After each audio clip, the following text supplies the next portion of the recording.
Les fidèles catholiques célèbrent la fête de Pâques. Prières, louanges et adorations, mais surtout des évocations pour le retour de la paix au Burkina Faso ont constitué le menu de cette célébration. Nous irons dans ce journal à l'église Saint-Pierre de Gounguin qui a accueilli de nouveaux fidèles.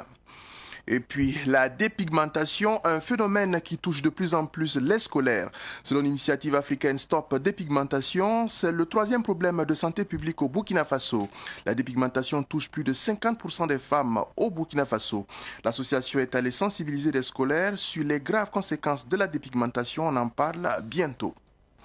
En sport, à suivre les scores des différents matchs de la 25e journée de la Ligue 1 Lonabé, ainsi que le classement général des équipes. C'était le titre de votre journal du midi. Mesdames et messieurs, bonjour et ravi de vous retrouver pour ce lundi de Pâques. Et pour débuter ce journal, nous sommes lundi de Pâques comme je vous l'indiquais et à l'occasion, hier, le président du Faso, Paul-Henri Sandaogo Damiba, a souhaité une belle fête pascale au Burkinabé avec une pensée à l'endroit des forces de défense et de sécurité, mais également aux volontaires pour la défense de la patrie et sans oublier les déplacés internes contraints de célébrer Pâques loin de leur domicile, mais aussi de leur famille. Le président de l'Assemblée législative de transition était, lui, en communion avec les détenus de la maison d'arrêt et de correction de Ouagadougou, Lamako. À l'église Saint-Pierre de Gounguin, où nous étions, de nouveaux fidèles catholiques ont prié pour la paix au Faso sous le regard de Micheline Zongo.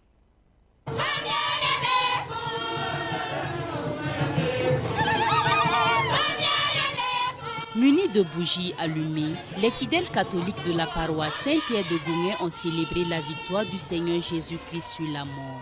De la croix à la mort jusqu'à la résurrection, le Christ a souffert pour sauver l'humanité. Le Christ a suivi sa passion, est mort, mais ressuscité pour le salut de l'humanité entière. Ce n'est pas simplement pour sauver les catholiques, c'est pour toute l'humanité. Alors, c'est une grâce pour nous, parce que nous aussi, nous avons cheminé avec lui. Non seulement nous l'avons suivi sur le chemin de croix que nous avons célébré, mais aussi avec notre carême durant les 40 jours de cheminement. Alors, c'est ainsi que nous participons et nous apportons notre contribution pour notre propre salut. Car, comme la sagesse de la savane dit, dès qu'on te rince le dos, au moins il faut aussi te laver la figure. À cette solennité de la Pâque, l'Église catholique s'est agrandie.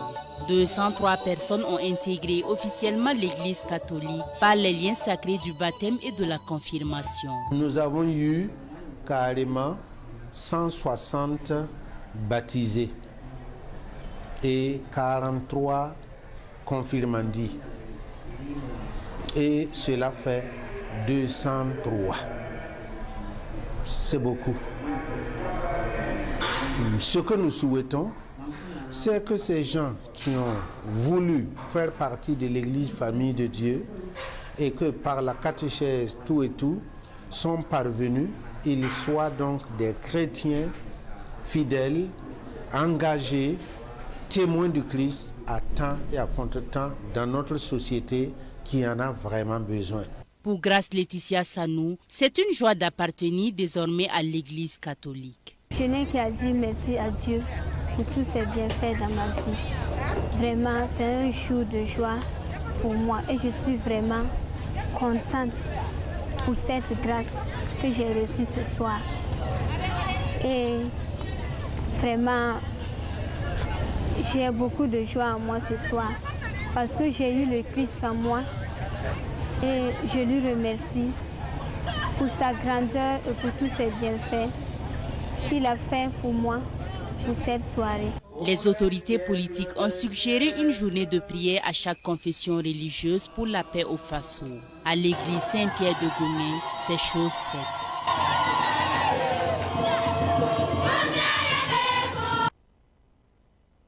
Encore bonne fête de Pâques donc. Et puis la joie était au rendez-vous également pour 18 couples qui ont célébré leur mariage au niveau de la mairie de Komsilga. Ce mariage collectif se veut une tradition dans le cadre du 8 mars. Une cérémonie dirigée par la chargée de l'expédition des affaires courantes, la préfète de Komsilga. On voit cela avec Elodie Oubda et Fatih Sankara qui ont assisté. La dissolution des conseils municipaux n'a pas eu raison du traditionnel mariage collectif à Komsilga à l'occasion de chaque 8 mars. Cette année, c'est la préfète chargée des affaires courantes qui a uni 18 couples. Ce mariage, c'est dans le cadre de la commémoration de la Journée internationale de la femme. Et chaque année, la mairie organise un mariage collectif au bénéfice de la population. Et cette année, nous avons jugé nécessaire de ne pas déroger à la règle et nous avons programmé et les couples se sont inscrits. Et nous sommes là aujourd'hui et nous avons pu célébrer ces différents mariages. C'est des félicitations, les féliciter afin que le Seigneur bénisse leur couple et les remercier pour le choix fait de venir au sein de la commune de Komsilga afin de célébrer leur mariage. Parce qu'ils pouvaient aller ailleurs aussi.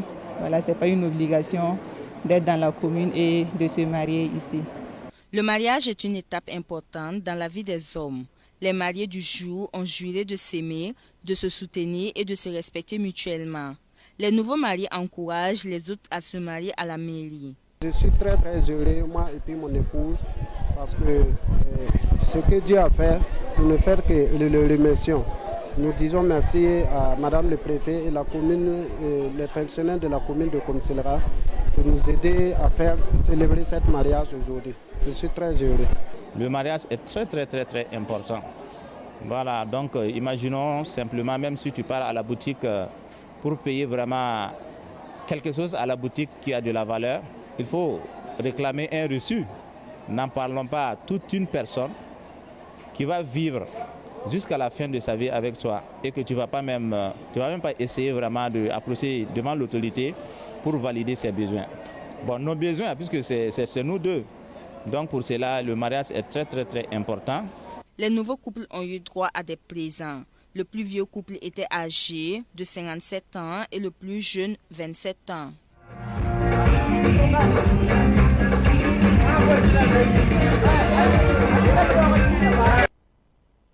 Et pour la suite, on s'intéresse à tout autre sujet, on parle dépigmentation. Le phénomène est très affiché chez les scolaires, ce qui a conduit l'association Initiative africaine Stop Dépigmentation à sensibiliser les scolaires. Les élèves du groupe scolaire Le Partenariat, situé au quartier Goudray, dans l'arrondissement 10 de Ouagadougou, ont appris les méfaits de la dépigmentation à l'issue d'une conférence publique. Et c'est ce dont nous parle Ablaï Kinda.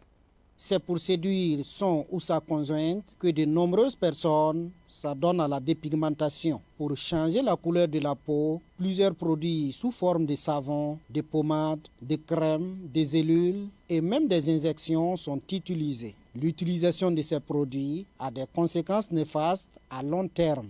Quand on prend par exemple au lycée, sur les 100 filles qui utilisaient ces produits dépigmentants, près de 60 ont présenté des complications. Et parmi ces complications-là, nous avons les complications uniquement sur la peau, mais également les complications d'ordre général. D'abord, la peau va paraître plus fragile, plus fine. On va voir les veines sous la peau. On a également ce qu'on appelle des vergetures. Et lorsque ces personnes-là se blessent et qu'on veut faire des sutures, on n'arrive pas à coudre parce que la peau est très fragile. Lorsque ces personnes se blessent, la cicatrisation est très difficile. Et étant donné que la peau est devenue fragile, elles sont alors victimes de plusieurs infections. Toutes ces conséquences ont poussé l'initiative africaine Stop Dépigmentation à initier une sensibilisation aux méfaits de la dépigmentation avec pour cible les milieux scolaires. Nous sommes au partenariat pour rencontrer des élèves, les faire comprendre que la dépigmentation est très néfaste pour la santé. C'est pas bien de la pratiquer. Et dès l'enfance, si les enfants ont des rudiments, si elles sont éduquées par rapport à une santé, c'est fort possible que ces enfants ne vont pas pratiquer cette dépigmentation qui pourrait être très dangereuse pour leur santé.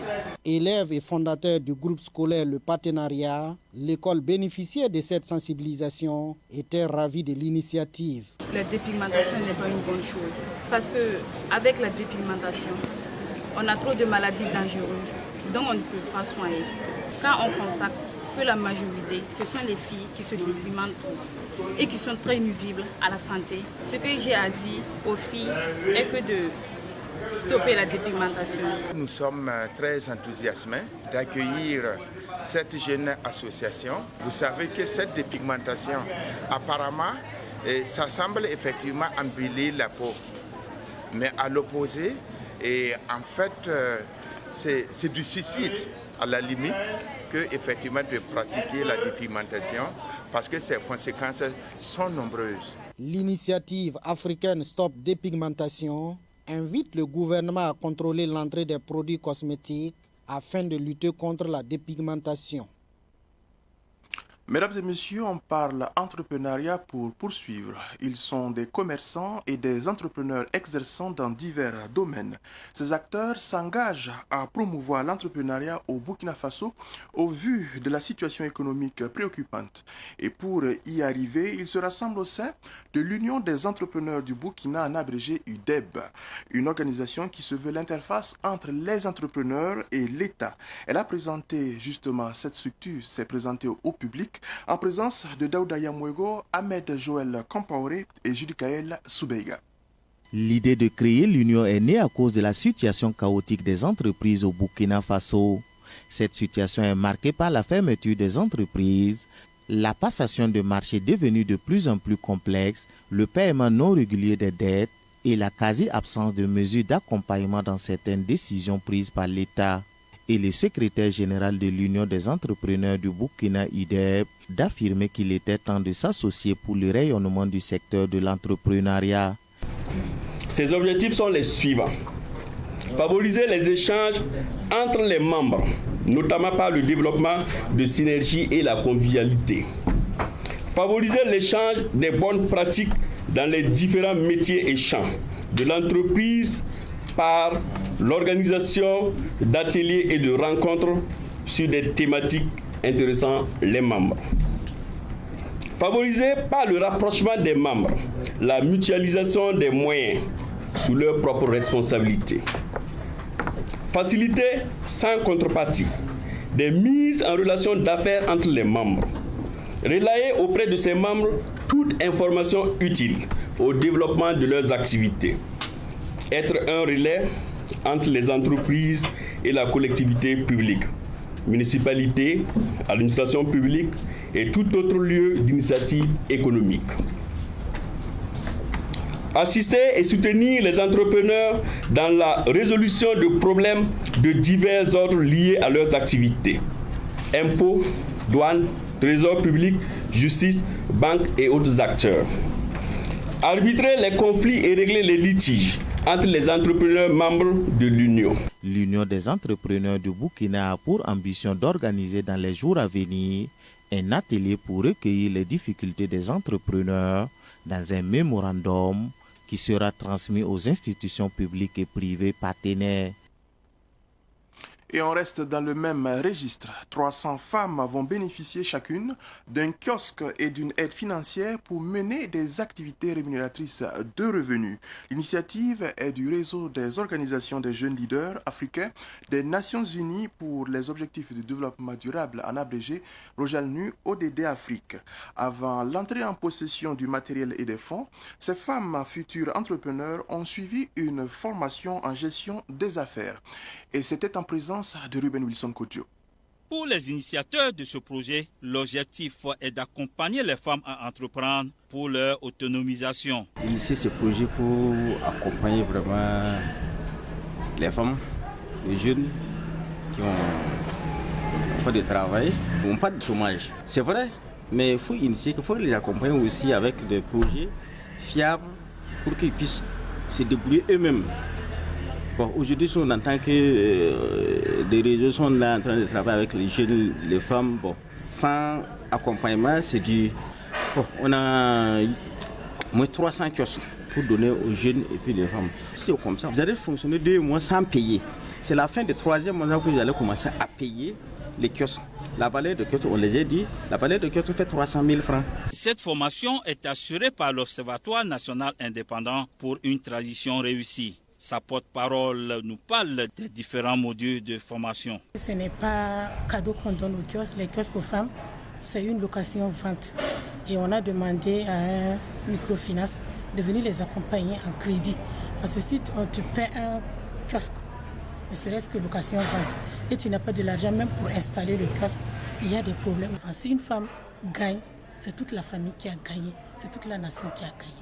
Si une femme a 5 francs, c'est sûr que les 5 francs vont rentrer dans la popote.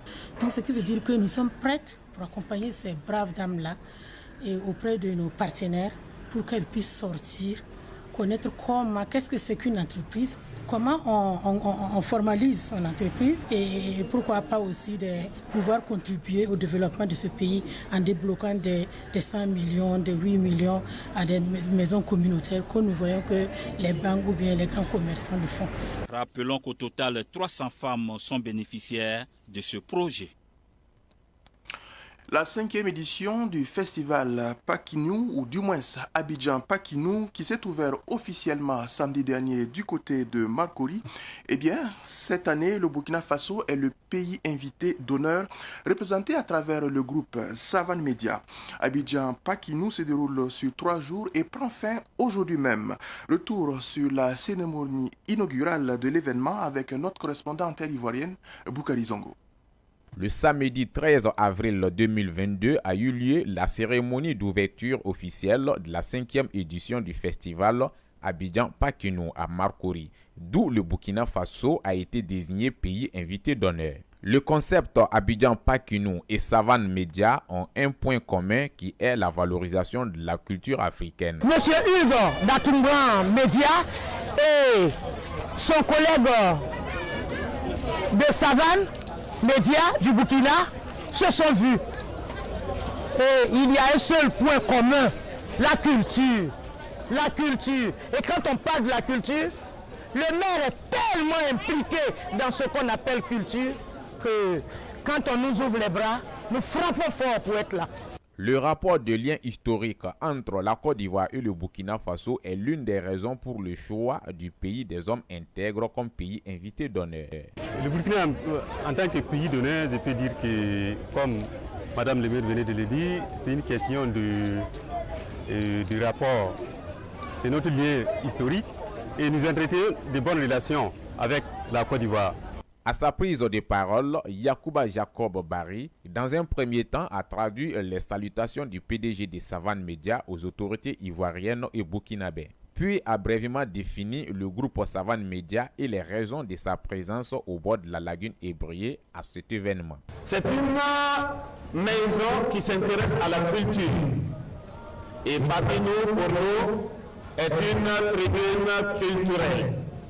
Raison de plus pour nous de nous associer à cet événement grand pour nous et qui nous nourrit beaucoup d'espoir quant à faire en sorte que nos générations, nos enfants, notre futur s'inspire de ce que Pakinou est en train d'envoyer comme message afin que nos valeurs traditionnelles résistent au temps.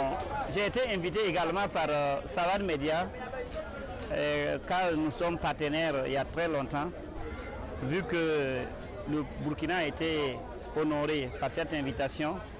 Abidjan Pakinou se déroule sur 3 jours et prendra fin le lundi 18 avril. Savan Media, représenté avec une équipe dynamique, reçoit par jour près de 300 visiteurs. Et sport à présent, la 25e journée de la Ligue 1 Lonabé s'est jouée le week-end écoulé. Samedi, la Sonabel a battu la Sfayenega par 1-0. Le RCK a dominé Salitas FC 2-0. À Zignaré, le Majestic SC a battu Vitesse FC sur ce même score de 2-0. À Bobo du Lasso, le RCB est tombé 1-0 devant Royal FC. Avant ses oppositions, vendredi dernier, en match avancé, l'USFA a battu Kiko FC 2-1. La SFB s'est aussi imposé 1-0 face à l'ASEC de Koudgou. Un but partout entre l'AS Douane et l'ASK de Koupela. L'AS Police a mis à genoux les faux par 1-0. Et à l'issue de cette journée, l'ASFA Yenega, malgré sa défaite, est toujours en tête du classement avec 41 points, suivi du RCK avec 40 points. L'EFO est troisième avec 39 points. La SEC de Koudgou, le Majestic SC et l'AS Douane suivent avec 38 points chacun. Au bas du tableau, on retrouve Kiko FC, l'ASFB et le RCB, 29 points chacun. Salitas ferme la marche avec 25 points. Mesdames et messieurs, en ce lundi de Pâques, notre pensée va tout particulièrement à toutes ces personnes au front. Nous pensons aux forces de défense et de sécurité. Nous pensons également aux volontaires de la défense de la patrie qui sont au front pour retourner, on va dire, ramener du moins la paix au Burkina Faso. C'est ici que prend fin cette édition. Merci à vous qui avez été de la partie. Très bonne suite en compagnie des programmes de Savane TV.